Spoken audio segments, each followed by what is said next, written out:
Alright, so I'm going to start up the 2015 4-ton Lennox Elite unit. If you want to look inside, it's actually got a Copeland scroll compressor. It's got 4 fan blades in it with an ECM motor, which is honestly pretty interesting. So, alright, I'm really hoping my camera doesn't fall in, so.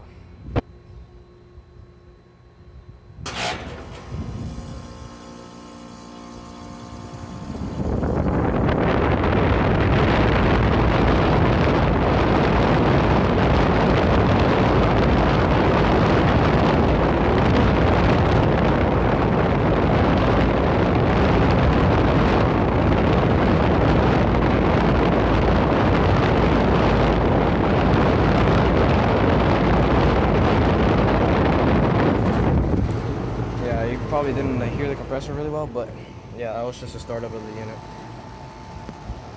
Anyway, thank you guys for watching.